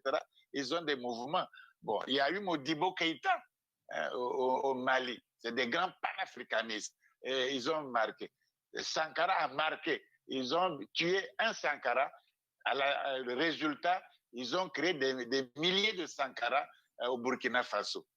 Le fait d'avoir tué un seul Sankara, le résultat, c'est qu'ils ont créé des milliers de Sankara au Burkina Faso. J'ai été là-bas, mais la jeunesse, tu ne peux même les contrôler. Hein, et c'est ça. Donc, un peu partout, ça se tait. C'est pas toujours bien visible, même à Bangui avec le professeur Boganda, même les Mniobe, les Félix Moumier, ça existe partout. Bon, même à Kinshasa, le mouvement lumumbiste, ce qu'ils appellent les nationalistes, existe. Il est très fort au niveau de la jeunesse, mais ça ne se dévoile pas toujours, il n'y a pas d'appui. Mais en Afrique du Sud, le jeune Malema, mais tu vois que ça bouge aussi partout. Ça va bouger partout, la jeunesse. Tu vois, et la jeunesse ne veut plus être esclave de ces schémas, ils veulent autre chose. Et ils ont droit, il faut les encourager, il faut appuyer ça, il faut faire. Il faut que ça soit clair. Est-ce qu'on fait pour tuer les gens? Non. Pour tuer l'humanité? Non. Pour dégrader l'humanité? Non. Pour coloniser? Non. On ne fait pas ça pour ça. On fait pour éviter qu'on soit pauvre et endetté et misérable. C'est ça qu'on veut. C'est ça que nous ne voulons plus être pauvres. On a les richesses du monde. On va enrichir les autres et nous-mêmes, non. C'est fini. Donc, nous faisons ça dans de bonnes intentions, etc. Il y en a leurs intérêts. Croient qu'ils vont tuer Sankara, ils vont tuer, mais ils n'ont qu'à continuer à tuer. L'Afrique sera toujours inépuisable. Ils ont fait l'esclavage pendant 10 siècles. Ils ont vendu à peu près plus de 500 millions de Noirs vendus esclaves, 500 millions. Ils n'ont qu'à faire, les archives existent. Ils ne font pas ça avec l'électronique, les ordinateurs, les archives du Sénégal, du Portugal, les archives de l'Espagne, les archives de France, les archives de la Hollande, les archives, même la Suède est un peu esclavagiste. Etc. Il ne faut pas, dans les colonies là-bas, il y a plein d'archives. Ils n'ont qu'à faire ça avec les ordinateurs. On a tué au moins presque 1 milliard de Noirs, presque. C'est pas exagéré, ils n'ont qu'à faire ça. Donc, ce n'était pas deux esclaves noirs, hein, c'était des millions, presque 1 milliard, 500 millions de Noirs esclaves vendus, achetés par l'homme blanc. C'est ça le problème. Ça, c'est la vérité. Ils n'ont qu'à donner leurs chiffres. Eux qui aiment les statistiques, ils n'ont qu'à donner leurs chiffres. D'autant plus que ici, bon, moi, je ne fais pas de séparation entre les Arabes et les autres parce que pour moi, je ne vois que des Mindélés. Mais lorsque nous parlons de l'esclavage, sachant que ça commençait par les Arabes et ces Arabes ont eu des armes à feu et nous savons bien que ces Arabes n'ont jamais fabriqué les armes à feu. Donc, économiquement, l'Europe était aussi impliquée dans l'esclavage des Arabes parce qu'ils ont fait du business avec eux. Oui. Mais notre malheur, c'est l'Europe. Hein? Si l'Europe avait conduit l'humanité différemment, ça serait bien. C'est-à-dire qu'il dit, bon, je suis européen, j'ai les bancs. Mais qui a développé l'Europe? Mais ce sont les Noirs, nègres, là, qui ont développé. Hein? Parce qu'ils ont eu gratuitement le travail pendant 10 siècles. Ils ont fait l'ère industrielle, c'est-à-dire les chemins de fer, les banques, les usines, manufactures, etc. Mais grâce à l'apport, la bourgeoisie, les Noirs ont créé la bourgeoisie moderne occidentale. Les colonies, on a créé cette bourgeoisie. Et cette bourgeoisie a plus ou moins développé les marchés, l'économie, les banques aujourd'hui. C'est ça le schéma. Oui, c'est nous qui avons, c'est les Noirs. Même De Gaulle avait fui. La France est venue à Brazzaville et le général Leclerc a libéré Paris, Strasbourg avec des militaires noirs. Il n'y avait aucun blanc, aucun. Ils n'ont qu'à montrer les films. Pourquoi ils ne montrent jamais les films? Je ne sais pas. Ils n'ont jamais montré les films de la libération de Paris. Parce que la libération de Paris était faite par des nègres. Nous sommes la deuxième blindée, nous venons d'Afrique. C'est comme ça que les gens chantaient. Mais pourquoi on n'a jamais, aucun 14 juillet, la libération de Paris n'a montré les films de Jean Leclerc dans Paris, libérant Paris? Jamais. Pourquoi? Parce que c'était des... Je suis obligé de tirer, parce que là ça commence à être chaud. Le racisme français, parce que ces militaires-là n'ont pas, leurs femmes n'ont rien, les enfants n'ont aucun droit. On a donné tout ça. Ils avaient fui. De Gaulle avait fui. Il est parti à Londres. J'ai un peu de Dakar, il a fui ici en Afrique centrale, à Brazzaville. Exactement. Il a fait et Brazzaville, c'était pas Paris. Brazzaville était la France de la capitale libre des combattants. Pendant 4 ans, non? Oui, ici en la forêt équatoriale, c'était Brazzaville, c'était pas eux. Est-ce qu'ils reconnaissent même ça? Non, du tout. Qu'est-ce qu'ils ont fait alors? C'est des égoïstes, c'est des intérêts, et c'est des mauvais types, des mauvais types. Il faut pas, ils sont mauvais. Le français ne connaît que ses intérêts. Ils n'ont qu'à montrer les gens qui sont morts à Verdun, dans la Marne. C'est des tirailleurs sénégalais. Et ils ont le toupet de dire tirailleurs africains. Vraiment. Les tirailleurs sénégalais, ils se moquent encore de vous. Vous tirez ailleurs, quoi. Voilà. C'est honteux. C'est ça que ça veut dire. Oui, c'est eux. Non, mais ça suffit, cet esclavage. Il faut leur dire, moi, je n'ai pas besoin de tapis rouge pour qu'ils fassent les dessins à Malek. Non. L'Afrique doit être défendue clairement, nettement, sans ambiguïté. Ce sont mes intérêts. Je défends mes intérêts. Je ne suis pas le premier à mourir. Kwame Nkrumah est mort. Lumumba est mort, Sankara est mort, tout le monde est mort, Mandela est mort. Alors on craint quoi? On craint rien du tout.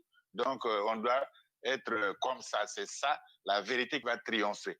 Et tous ces gens, ils sont contre l'Afrique. Il n'y a aucun blanc, je dis bien aucun blanc qui aime sincèrement l'Afrique. Aucun, ça n'existe pas. C'est des salamalais qui le font comme ça. C'est leur droit. Je ne les condamne pas pour ça, mais je me méfie, je fais ce que j'ai à faire, qu'ils me laissent tranquille. Aucun blanc, qu'il soit homme, aucun, la politique là. Mais il y a le corona, ils n'allaient même pas les dettes. Ils appellent ça de moratoire. C'est ça des amis à vous? Ce n'est pas mes amis. Le moratoire, on va payer. Mais donc, c'est la mort de l'Afrique.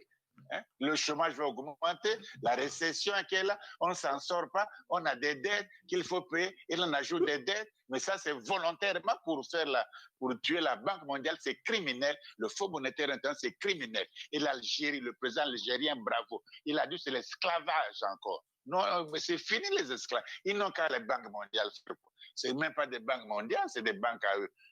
Trump, la France est déficitaire, ils n'ont jamais pris la Banque mondiale.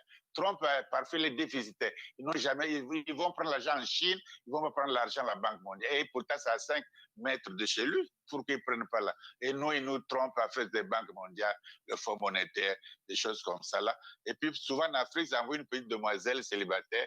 Ils savent que les chefs d'État ou les hommes politiques africains sont très...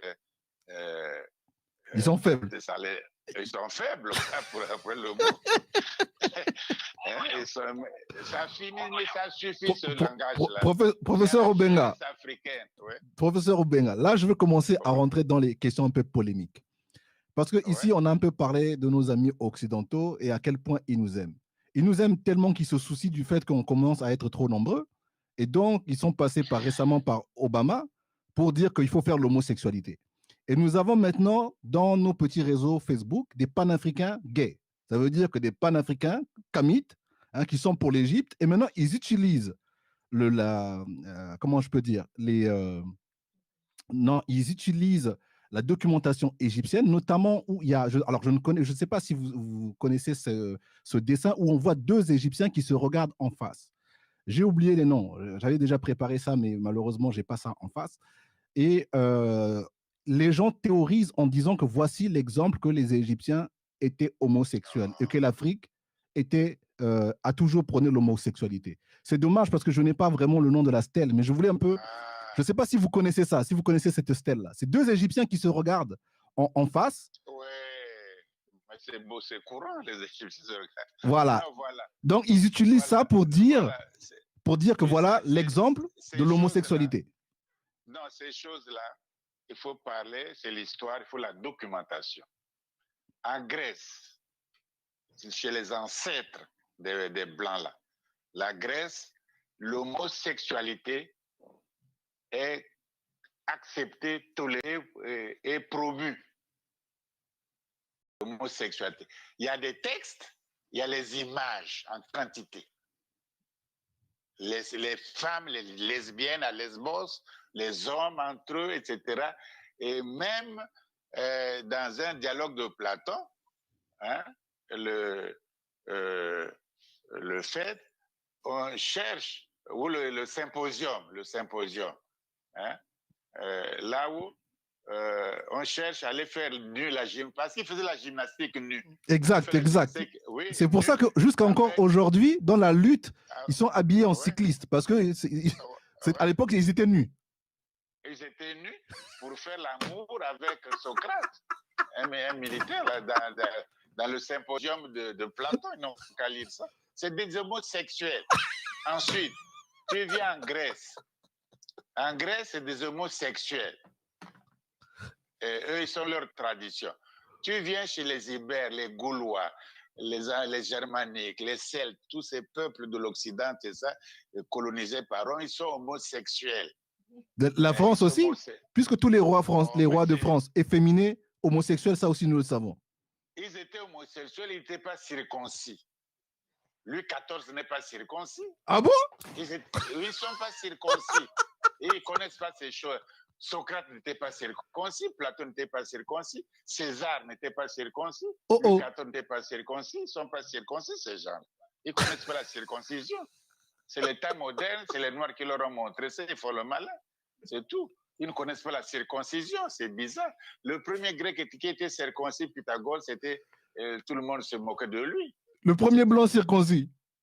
Oui, c'était de Pythagore, en Égypte d'ailleurs. En Égypte, ça c'est l'histoire, c'est des documents, etc. C'est des documents, c'est l'histoire qui le dit, etc. Il y a les mots grecs même, etc. Bon, enfin bref, ajouter à ça, les peuples qui se droguent le plus dans l'humanité, les marijuana, les cocaïnes, les trucs artificiels, c'est les blancs de l'Occident, de l'Europe, c'est les plus drogués. Tu vois, la drogue. Ils sont drogués, et il y a des camions de drogue, et puis nous, on dit que les plaques tournantes, c'est-à-dire le Mali, la Cap-Vert, le Mali, tout ça, c'est des péchés, parce qu'on fait transporter, on fait transiter, ou bien le Mombasa, fait transiter la drogue, on est criminels. Eux qui consomment ça à longueur de journée ne sont pas criminels. Voilà leur manière. Et ils appellent ça plaque tournante. Ils sont drogués.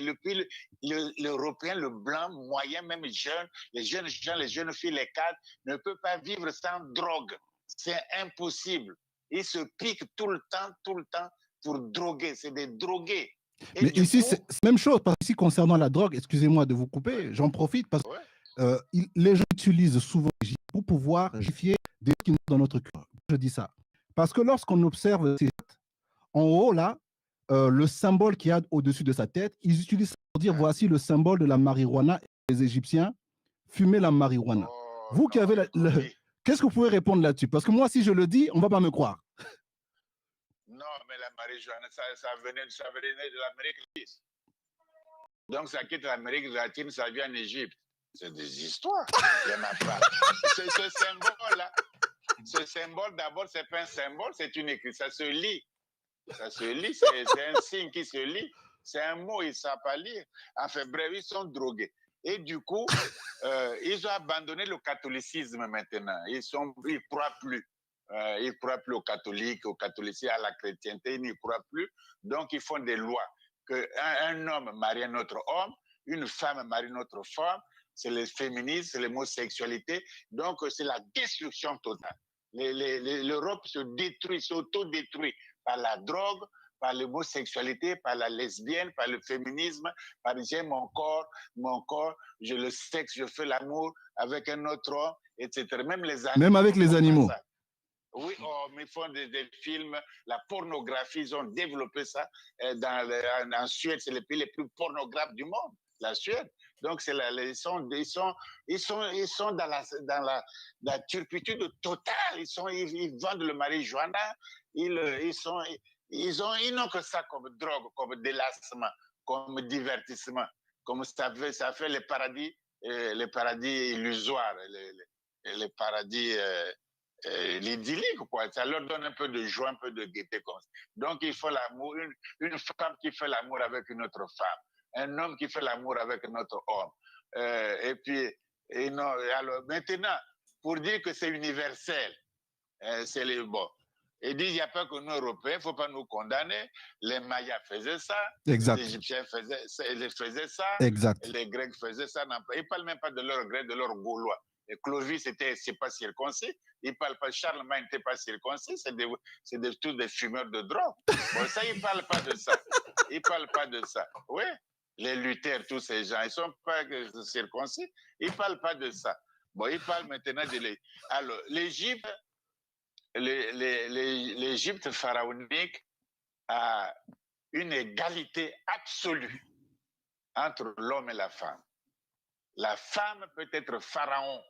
Il y en a eu dans l'Égypte antique. Par exemple, la reine Hatshepsut, il y en a eu. Et avec tous les pouvoirs, diriger l'État.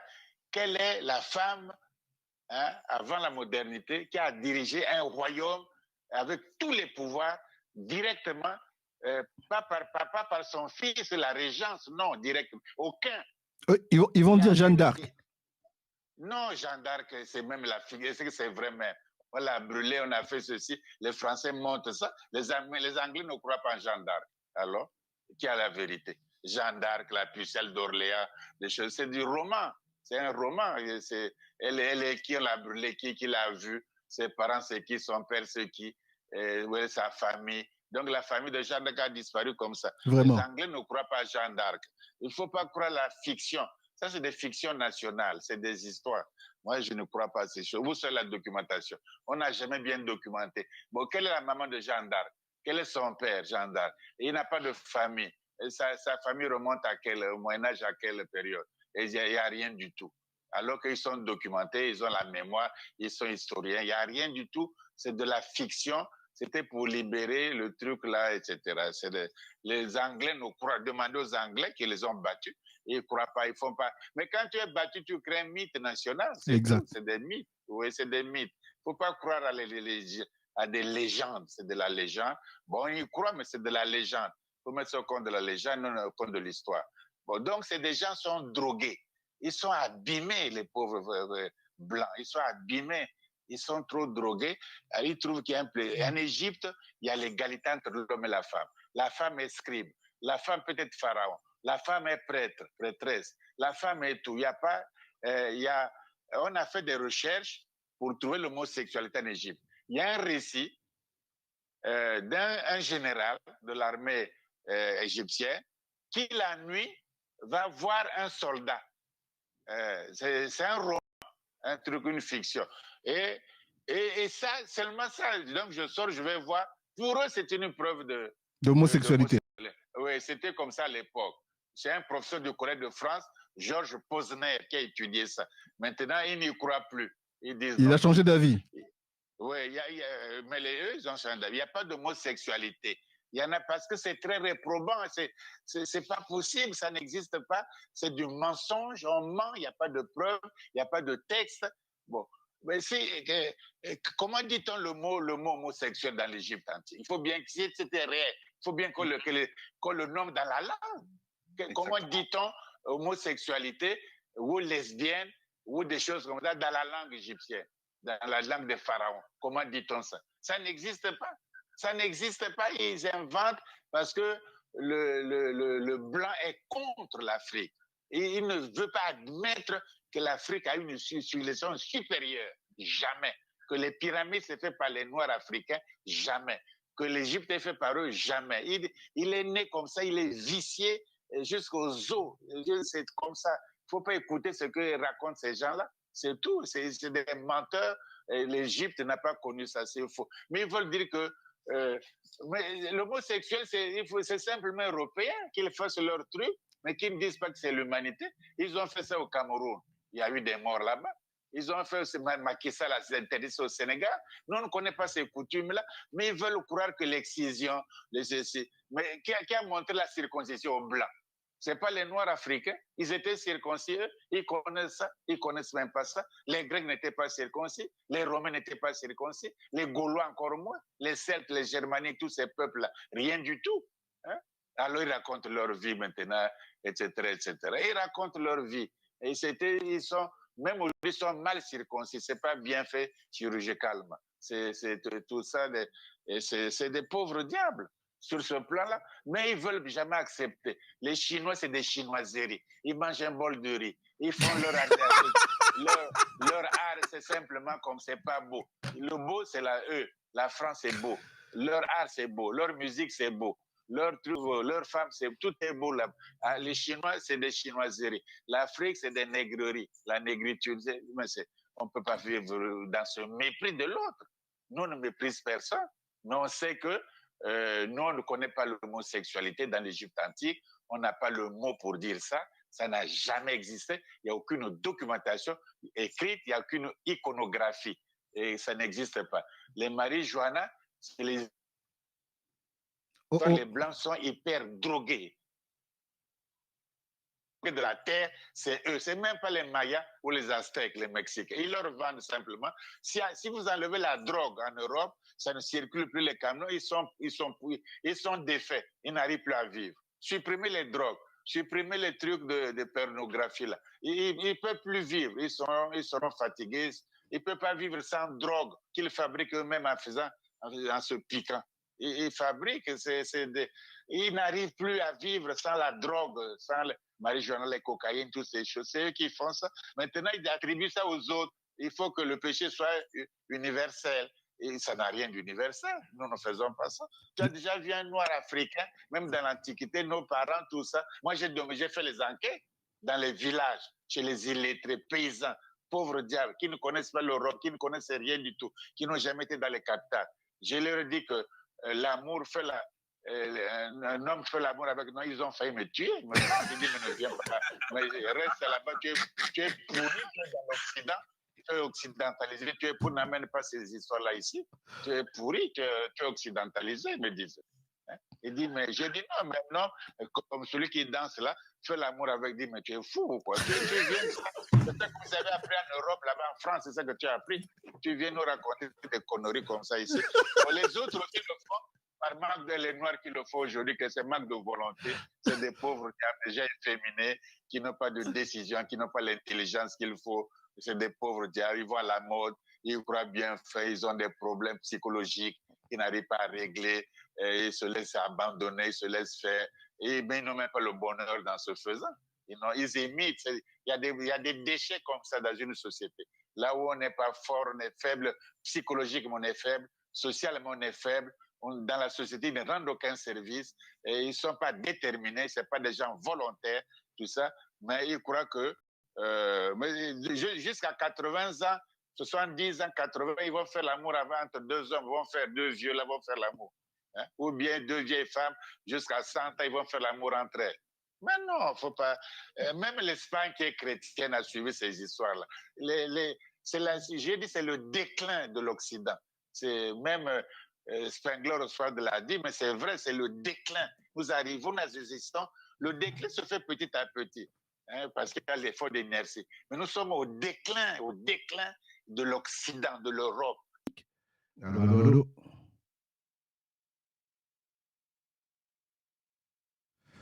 Otep, la famille. Voilà. J'espère que ça vous a plu. Hein. Moi, excusez-moi, mais j'ai trop rigolé. Je ne pouvais pas m'en empêcher.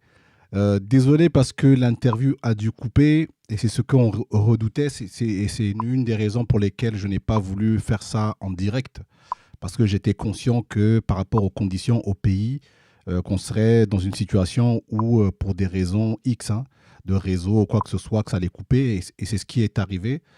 Donc, on a eu un problème de connexion et du coup, ben, ça a coupé.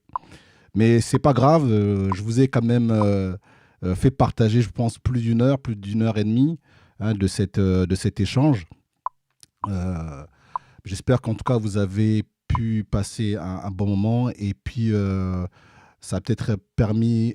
Après, ce n'était pas vraiment le type d'interview technique. Ici, on n'était pas surtout dans un sujet technique, mais je voulais quand même juste avoir une conversation avec notre doyen et nous donner un peu sa position sur ce que la jeunesse doit faire. Ce n'était pas vraiment une interview où il fallait montrer, poser des questions techniques. Non, non, c'était surtout pas dans ce but-là.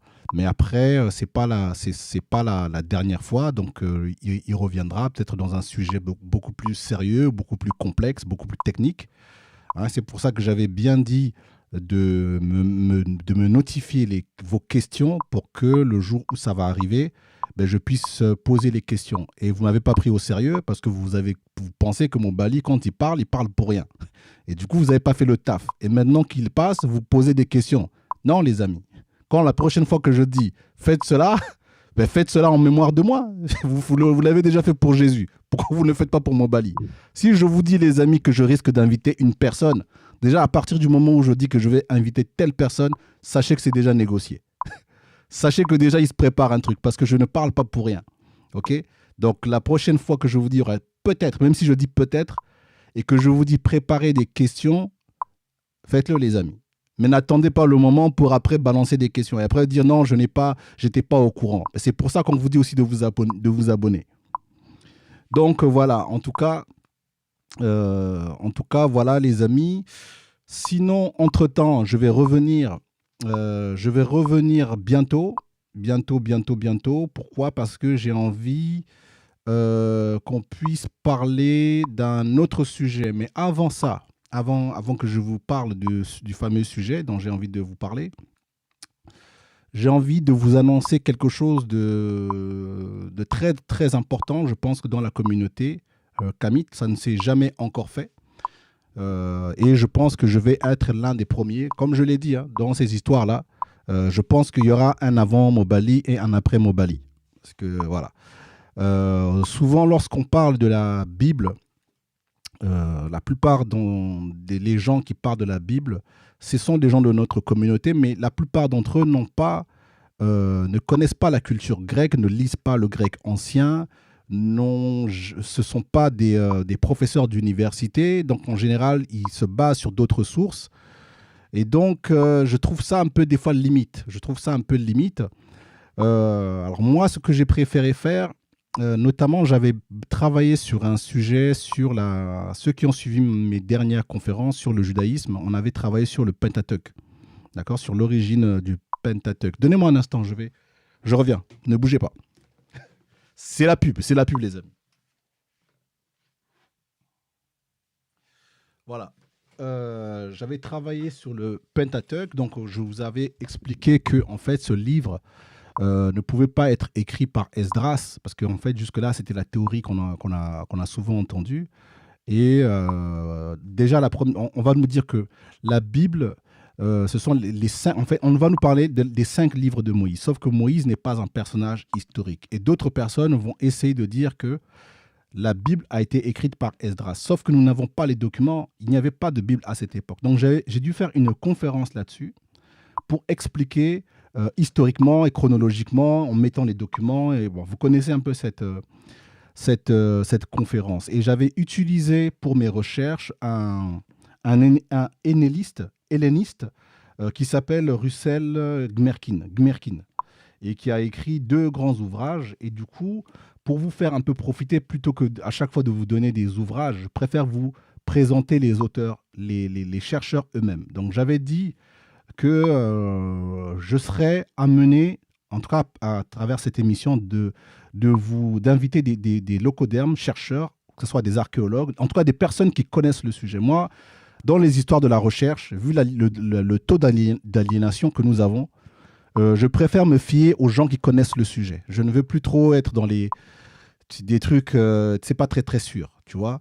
Dans ces histoires-là de la Bible, les mieux placés, c'est ceux qui nous ont mis ça dans la tête. Donc, ce sont les locodermes eux-mêmes. Moi, je n'ai pas confiance en un pasteur qui n'a jamais qui ne sait même pas lire les langues anciennes, qui n'a même pas eu accès aux documents et qui va juste me faire un truc. Hein, il va me donner son avis en disant Matthieu 7, Matthieu 7, verset 4. Non, ça, c'est pas de la recherche. Donc, je préfère faire confiance aux gens qui maîtrisent le sujet, dont c'est le travail, c'est leur boulot. D'accord, et les inviter pour qu'ils puissent nous donner pour qu'ils puissent au moins vulgariser leurs travaux. Donc, je vais inviter pour la première fois ici, en tout cas en France, ce monsieur. D'accord, attendez.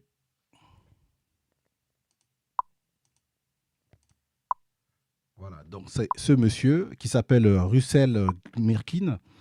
Et il a écrit 2 ouvrages. L'un, c'est où il parle en fait que Platon en fait, serait la source. C'est-à-dire que Platon aurait influencé les écrits de la Bible. Et vous allez comprendre pourquoi lorsqu'il va développer le sujet. C'est des 2 livres que je les ai. Et puis l'autre parle de Berozos. J'en avais parlé aussi à ma conférence. Donc j'ai préféré, plutôt que de vous lire le livre, plutôt que d'utiliser ça, je préférais mettre l'auteur. Comme ça, nous allons un peu bûcher là-dessus. Mais je peux vous dire que ça va être passionnant parce qu'il va vous dire des choses que vous ne soupçonnez pas. Jusque-là, les gens qui vous ont un peu parlé de la Bible ne vous ont pas vraiment expliqué comment ces choses-là se sont mises en place. Donc, pour une fois sur la chaîne de Mobali, vous allez kiffer. Franchement, hein, vous allez apprendre énormément de choses. Donc, préparez des stylos. Les amis, là, vraiment, préparez des stylos, préparez de quoi écrire. Parce que là, c'est une exclusivité. Vraiment, ce que vous allez entendre, vous ne l'avez jamais entendu. Vous ne l'avez ni à la télé, ni ailleurs. D'accord? Donc, prenez déjà note. Je pense que c'est le mois prochain, le 11. Donc, j'ai préféré en parler un peu à l'avance parce que pour moi, c'est quand même un événement important. Oui, c'est un juif et je préfère que les juifs parlent de leurs histoires. Je ne veux pas que les Congos, hein, les Hébreux bantous qui ne connaissent rien à ces choses-là, puissent me parler de ça. Moi, je préfère que les locodermes parlent de leurs histoires, tout comme je préfère que les Noirs parlent de l'Égypte, que les Noirs parlent de leur continent. Quand il s'agit des histoires des locodermes, je préfère que les locodermes en parlent parce qu'ils sont mieux placés, parce qu'ils ont les documents, parce qu'ils ont les musées, parce qu'ils détiennent tout ce savoir qu'ils ont volé. Eh ben, moi, je préfère faire confiance à la personne qui a volé. D'accord? Parce que cette personne-là sait. Moi, si vous voulez de la recherche à demi-tarif, alors changez de chaîne. Mais si vous voulez aller à la source, eh bien, les amis, on doit faire avec. On doit faire avec. Donc, je ne veux pas des commentaires stupides. Hein, oui, les locodermes, Mobali, il invite les locodermes. Nanana. Arrêtez vos conneries. Le jour où vous allez vous montrer des Noirs archéologues qui ont creusé, des Noirs qui ont des musées, des Noirs qui ont les premiers textes, les Noirs qui savent lire les documents anciens, à ce moment-là, je vais dealer. Mais tant que ce sont les locodermes qui détiennent tout ce savoir-là, ben moi, j'invite les locodermes et je discute avec eux pour qu'au moins on sache. OK? Donc, voilà. Donc, tous ceux qui sont en mode jalousie, je ne sais pas quoi, il ne faut pas être là ce jour-là. Je ne veux pas voir des commentaires stupides sur ma chaîne. Mais tous ceux qui veulent apprendre, tous ces gens qui sont un peu curieux, qui n'ont pas peur, qui veulent prendre des informations pour faire leurs recherches, eh bien, vous êtes les bienvenus. Notez cette date. Je vous dis, ça va être super, super, super, super important, surtout dans la communauté kamite francophone, parce que tout ce savoir, il est un peu connu dans les mondes un peu ésotériques, maçonniques. Ces gens-là, ou en tout cas les gens qui ont certains qui ont le privilège d'avoir certaines lectures, eux, ils savent. Mais nous autres, là, les petits nègres, là, on n'est pas au courant de ces choses. Donc là, pour une fois, je vais descendre un peu ces connaissances dans notre domaine. Sur ce, les amis, on va se quitter avec, comme toute bonne chaîne, avec une publicité, parce que Mobali, c'est international. Lavez-vous les mains. Le corona, c'est pas visiblement fini. On reste ensemble. Certainement mardi pour mon fameux live sur George Floyd. Là, nous allons un peu parler. Et puis après, on va se retrouver tous les week-ends, mais aussi en semaine avec certaines personnalités. Sur ce, les amis, au TEP.